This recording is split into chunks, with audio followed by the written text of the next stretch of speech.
Hey guys, welcome back to Black Magic Craft. I'm playing Frostgrave, right? That means I need a warband and miniatures.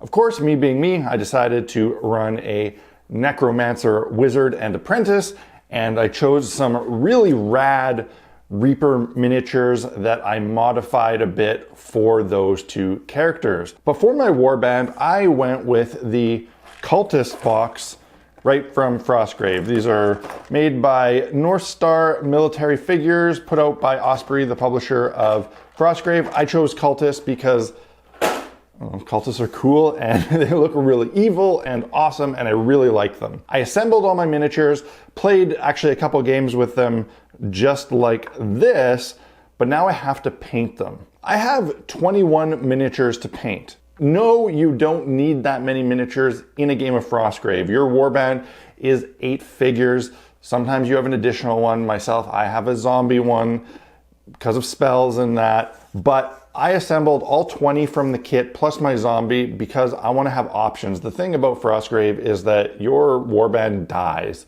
When they die, you have to replace them in the next game, and you might not want to replace them with the same class. So I assembled all of them because I want to have those options, and I got to paint them all. And this is a lot of miniatures to paint. Being a DM and running D&D, I've painted my fair share of miniatures by now, but never this many at once. Usually with monsters, the most I'm going to paint is 5 or 6. That's what I tend to buy for a horde of monsters, maybe 6. So that's what I'll paint at a time.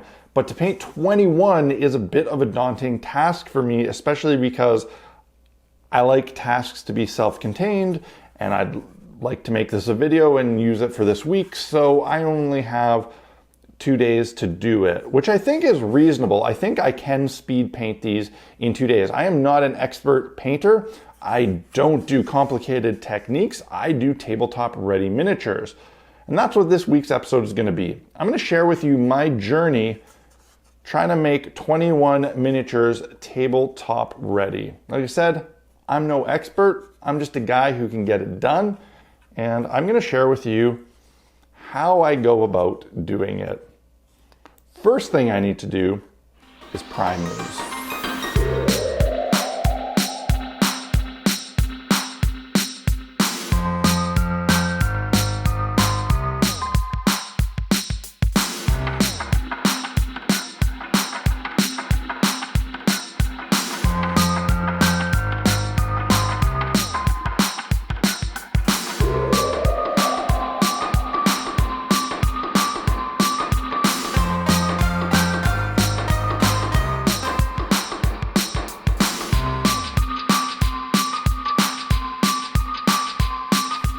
Because I wanted to use my airbrush to prime these, I decided to take my whole rig down into the basement. The thing about airbrushing is it's safe to use indoors because it doesn't create any sort of fumes or vapors that you have to worry about like a rattle can would. But the problem with it is that there is overspray, and all those little particles of dried paint get over everything like a dust if you don't have an extraction fan. And I don't have a spray booth made yet. It's on my lengthy to-do list, but I don't have one yet. And I didn't want all of that paint particle stuff getting all over my work area and my shop. So I took everything in the basement because this way it wouldn't matter what it got on. I did wear a respirator, and this protected me just from all that paint dust. I used my favorite primer, which is the Vallejo Surface Primer. I love this stuff. It never fails me. As long as you leave it to cure for 24 hours after that, it is great. It bonds really well to all sorts of surfaces. It can be brushed on or it can be airbrushed on. I first hit all the models with a black, and then I used the zenithal priming technique, which is essentially taking a lighter color like gray or white and spraying all the models from an upward angle, kind of where a light source would be. And this naturally creates highlights on the model that will make painting easier later. I did this in a 2-stage method where I first went in with a gray and went over everything, and then I came back again with a white to really hit the highest points. This replicates the light from the sun at its zenith, hence zenithal priming, which took me a very long time to realize why it was called that. But this really helps in giving the models some quick highlight definition, and this is really going to help me while I'm painting these.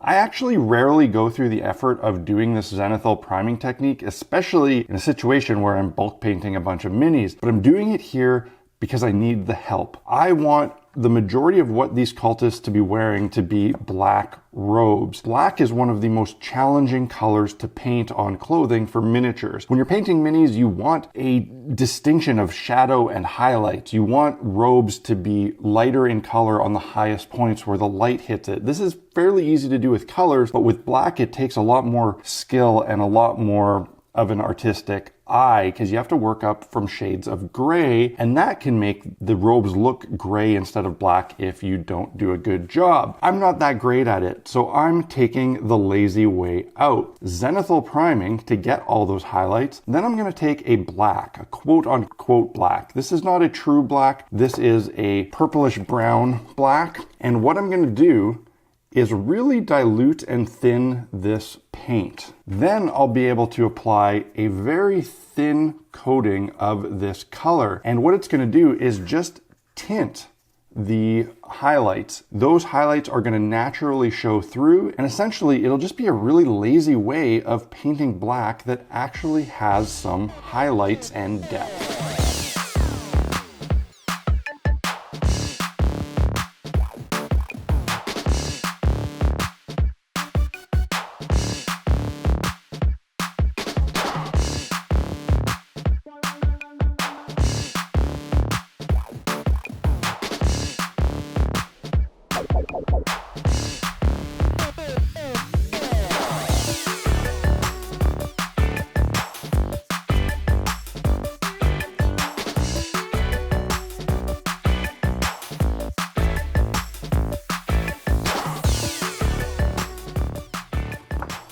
All right, that's the first color done, and I'm already a little bit bored, which is not a good sign because there's still quite a bit of painting to do. So for the black, I went in and I painted all of the gloves, boots, and main robes. The majority of the other stuff is going to be like a dirty linen or leather. All of the hoods are going to be painted in that kind of dirty leather look, with the exception of my crossbowmen, which have more of an executioner style hood with a little bit of face. These ones got the black leather hood, but the rest that have these sort of stitched up hoods, they're going to get a different color. Before I jump into that other color, I am going to paint the faces of these crossbowmen. These are the only ones that have any sort of visible skin or paint, so I want to get that out of the way right away, and then I'm going to jump into doing the leathers. For the leather, I found a great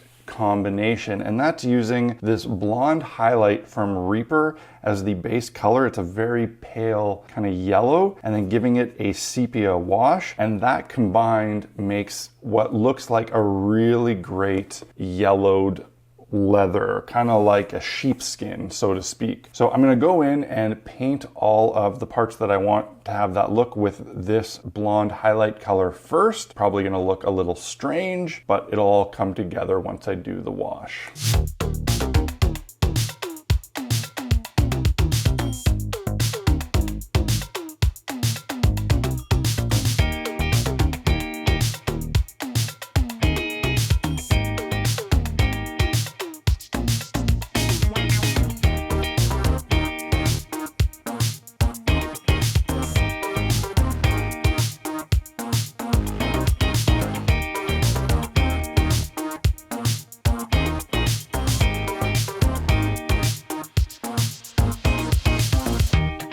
This is not going to be a fast process. There's no way I'm going to record and time lapse this. This is going to take me a good hour or two to get just this color done. It's a little bit tedious. And one thing I struggle with that I think a lot of people might struggle with is I have a bad case of the shakes. You may have noticed it if you've watched a lot of my videos, but my hands, when trying to do a delicate task, I shake like crazy. I have nerve damage from years of swinging a hammer. When I'm doing something like this, it can be very difficult, and I bump and I have to do touch-ups, and it's a nightmare. But know that if you suffer from shaky hand syndrome, you can still make it through all right. It just takes a little bit of patience and a little bit of touching up when you bump the wrong spot. With that being said, I have to paint a whole lot of this color in a whole bunch of really little spots. So I'm going to do that now, and it's going to be done as soon as I snap my fingers.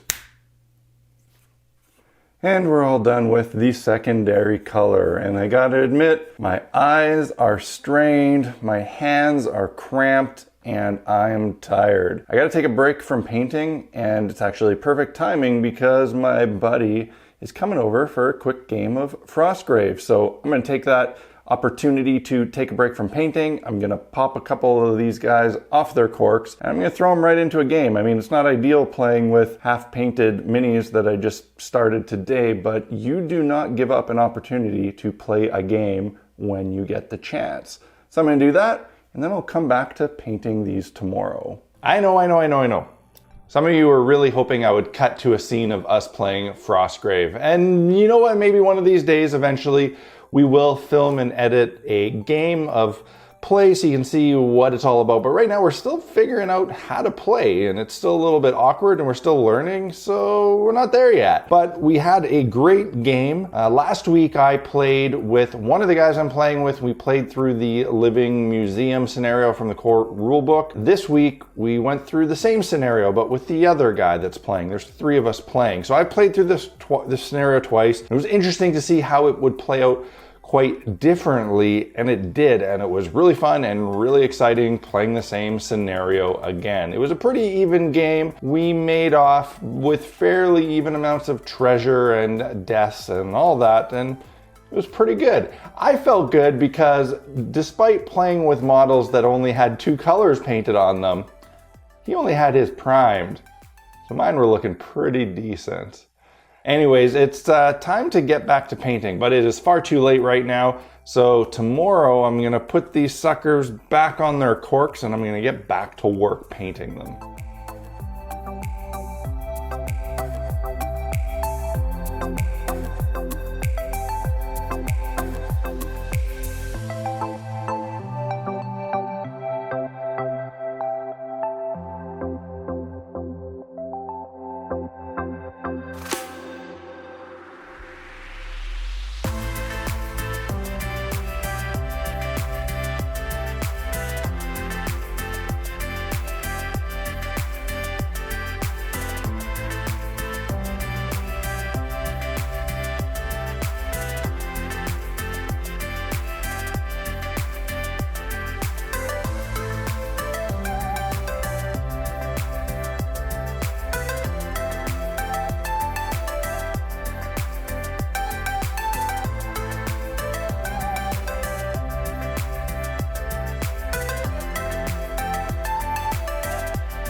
On day 2 of painting, I got to work adding 2 more colors to the palette. And these were colors that were right in the same color family as the blonde highlight that I had done previously. I just took 2 shades darker, one which was a blonde hair color and one which was a blonde shadow, basically deepening shades of the same kind of yellowy tone. I used the lighter one to paint out the vests on the cultist thugs. You know, this is very similar to the same color that's on their hoods and whatnot, but just a little bit darker, which will give a little bit more depth to the pieces, a little bit more variant. I also painted out the undershirts of my rangers in this tone. Then I took the blonde shadow. This is a Reaper color 09256, and it is a very often used color while I'm mini painting.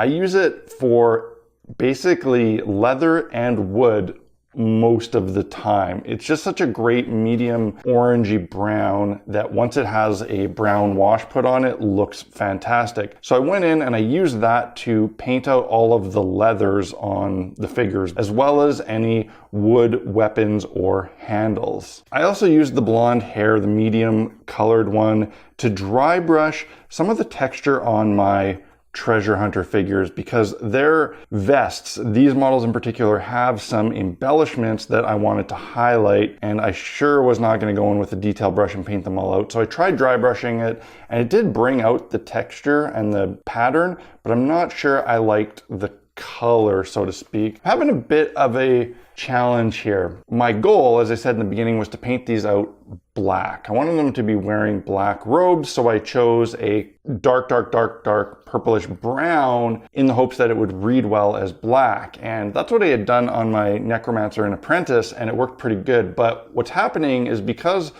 there's all these other beiges and browns going on, that's affecting how the darker color reads, and it's reading a lot less as black and a lot more as brown. I'm okay with this actually because it's giving these that kind of creepy scarecrow look, which I think is appropriate for cultists. It's also going to set them apart on the table from my wizard and apprentice, so I think I'm okay with it, but I'm not sure. After I do the last little color details, it's going to move on to the wash step, and after the wash, I may want to highlight or dry brush if I'm lazy. And I don't know if I'm going to do that in a gray like I would with black or in a brown. I'm not really sure yet. So I'm going to jump back in and do the last little bit of detail painting before the washes, hit all the weapons with metallics, and do a little bit of white on the arrows as well as a little bit of rope here and there. And then I can... Scott from Miniac, just the tip. You're not getting any context on that. All right, back to painting.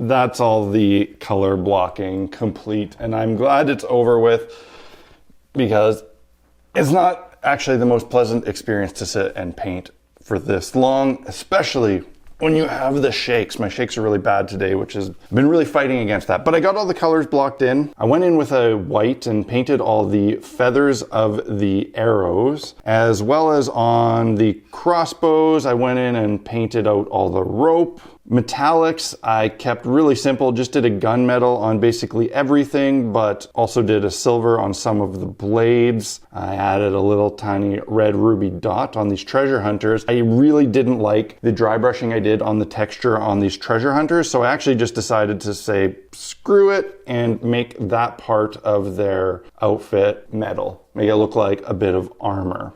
I think it looks better this way. Two of my thugs have shields, and the sculpts on these look like it's stitched together hide. And maybe it's supposed to look like stretched leather stitched across the shield, but to me, with these cultists and the Necromancer wizard, I thought it would look pretty awesome and creepy and weird if it looked like fresh human flesh that was stretched off across these shields. So I painted them out in a pale pinkish flesh tone with some white on the stitching, and I'm gonna put like a reddish Reichling flesh wash on these, and hopefully it looks good and creepy. At this point, I'm ready to do the washes. One thing I'm still debating on is I need a way to identify these cultists. I've decided to make them look like a very uniform unit. I could have painted them all very different and have different color clothes, and that is how I could identify them in the game. But I wanted a unit that looked cohesive, and it was easier to paint them this way. But I need a way to mark it. One way is I could number the bases. It's okay, but it's not really great. So I had this idea of marking individual symbols on the cultists, like they were painted with markers on their hoods or on their cloaks or something, and that would be their identifiers.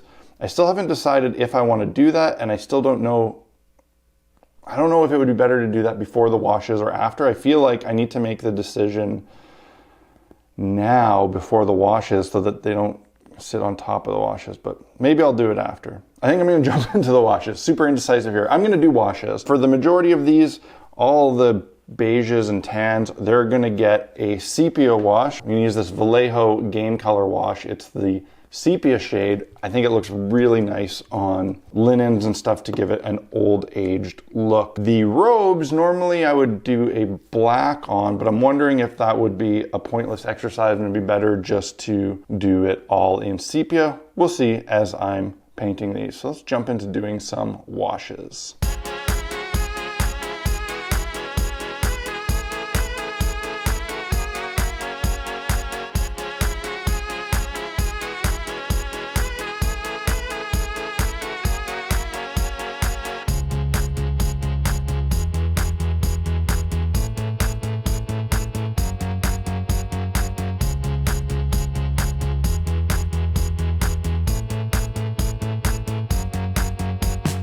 These marksmen have a tiny bit of flesh exposed on their faces, so I'm going to use a little bit of this Citadel Reichland flesh just on the faces.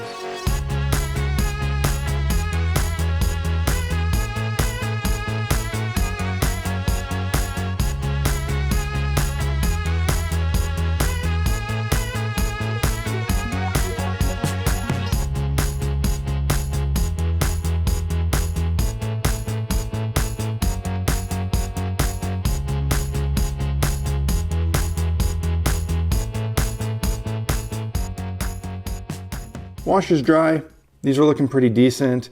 They have that great kind of aged leather look. Overall looking, again, pretty uniform, maybe more than I should have gone. They all kind of look the same, which isn't ideal, but I think it's all right. The problem with washes is that once they go on, they make everything look a little bit muddy. The way to fix this generally is by going back in and edge highlighting, going in with the color and hitting all the light spots, the high edges, so that you remove the wash from the high point. That's a considerable amount of work to do on this many miniatures, so I'm not sure if I want to go through that amount of hassle. The other option is dry brushing, maybe just hitting everything with a dry brush. I think I'm gonna try that. Another thing I think I need to do is these flesh shields. I think the stitching needs to be painted out with metallic to look like staples, and then maybe go in with a more reddish wash on the seams to make it look even more nasty. I'm gonna mess around here for a bit, figure out the best way to finish these off, and hopefully that'll be it for painting today.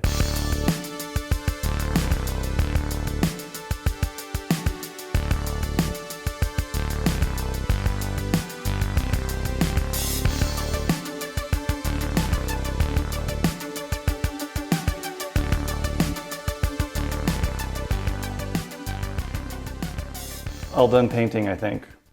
Does it say something about me and my decisions as a painter that I used this many friggin' colors? 1, 2, 3, 4, 5, 6, 7, 8, 9, 10, 11, 12, 13, 14 colors and like 5 different washes to end up with a bunch of models that look like they were painted with 3 colors? Maybe I need to reassess what I'm doing. But they look pretty good. I'm pretty okay with them. Right now, the dry brushing is totally fine. Simple solution. Not the best, but good enough for this. The only thing, well, 2 things left. One is the snow bases, and the other is the markings, the indicators. And I think I've decided I want to have like paint symbols, like the Necromancer just painted on identifying symbols onto these guys. So I need to come up with realistically only 4 different symbols because there's 5 different models here and each one of them, there's 4 of them. I just need to differentiate between the 4 of the same. So I'm gonna come up with 4 simple symbols, probably 1, 2, 3 stripes and then an X. Yeah, that's probably what I'm gonna do. 1, 2, 3 stripes and then an X. And I'm gonna paint that on different parts of these, and I think I'm gonna use a red so they really stand out. And then after that, I will just do the snow. By this point in the video, you will have learned that when I'm showing you a vlog style project and not just the final results of the voiceover, that I go through a lot of indecision and changes, and this is no different. I just said I'm gonna do 4 symbols in red. I'm changing my mind. I've come up with 8 unique cultist symbols that I'm gonna mark these as. That way I can always have each model on the table with a unique symbol. It's just better that way. I'm also not gonna do it in red. I'm just gonna do it in this white, this off-white. It's gonna stand out better, and I also just think the red might look a little bit weird. So now I'm gonna try to detail on these symbols onto the models, and hopefully I can find flat areas in which to do it nicely on each of them.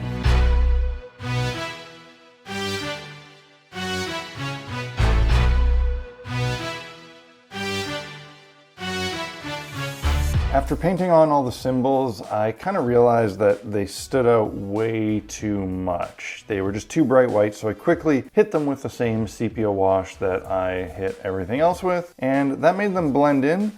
They become part of the uniform, they work to identify, and yeah, they don't stand out too much, and I think I'm pretty happy with that. I also went through and painted out all the rings in black. I always do this with the same flat black craft paint. This is really important to me. It always cleans up the edge of a miniature and makes it look finished. Usually this is the very last thing I ever do on a miniature aside from clear coating.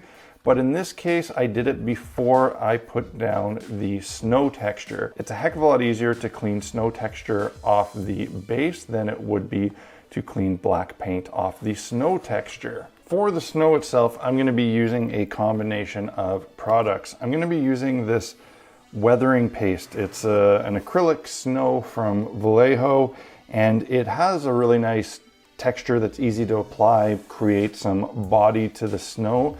But once that's placed on, I am going to use some of this Green Stuff World snow flock to sprinkle on top. I want it to match the snow hills that I created on my tiles, and I used this with this glistening kind of reflective snow in it. So together they're going to match those pretty decently. Some people are going to scoff at the fact that I'm going to completely cover the bases in snow when, you know, a lot of my tiles are just city tiles and it will stand out looking weird. But to me, that's how I want them. I think it looks cool for the miniatures themselves. That's what we're gonna do here. I'm also gonna, in some spots, brush on a tiny bit of glue and sprinkle on some of the snow flock to give it like a dusting, like the snow has been captured on the clothing.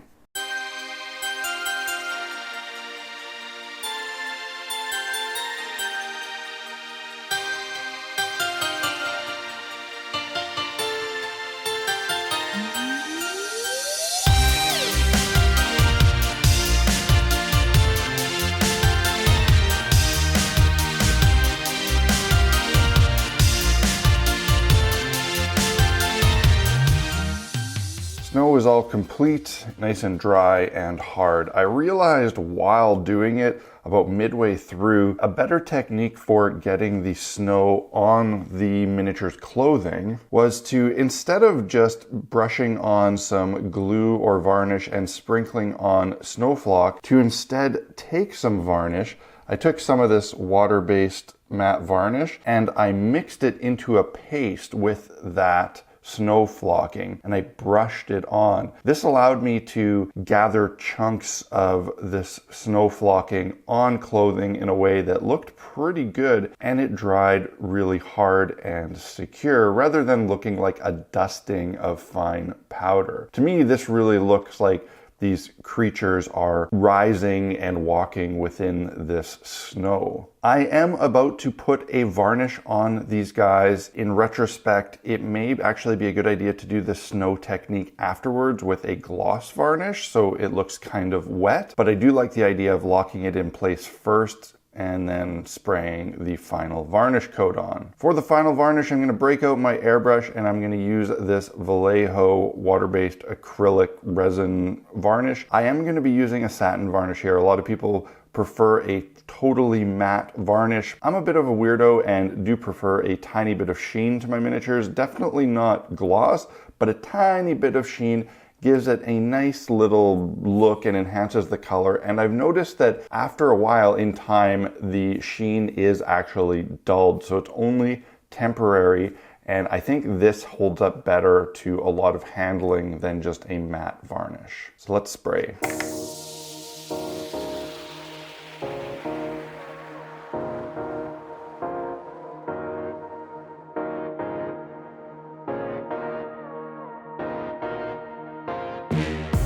Sitting here editing this video for almost 2 days straight, I've realized that this is one of the lengthier and probably more boring videos I've done in a long time. So if you've made it all the way to this point, thank you, I appreciate it. When I set out to make this video, I made a conscious decision to not do a polished tutorial. My goal was to share my experience in attempting batch painting a large amount of miniatures in a short period of time. I wanted you to see all the struggles, the contemplation, and most importantly, the indecision that is involved when doing something like this. I wanted you to see that these struggles are normal. In this way, I think the video was a success, and I hope that you agree. If you enjoyed this video and enjoyed watching me struggle my way through it, hit the like button and let me know in the comments section. If you want to pick up any supplies for your own projects and want to help me and the channel out in the process, go grab some stuff using the links on my essential equipment page on blackmagicraft.ca. Purchasing through those links helps fund the production of videos like this. Affiliate purchases alone are not enough to cover the incredible amount of time and effort it takes to put out videos each and every week. The added support from people on Patreon are really what make that possible. So if you get a lot of value from the work that I do, consider supporting Blackmagicraft on Patreon to help ensure that I can keep doing it. That's it for this one, guys. Thanks for watching. I'll see you again next week. Cheers.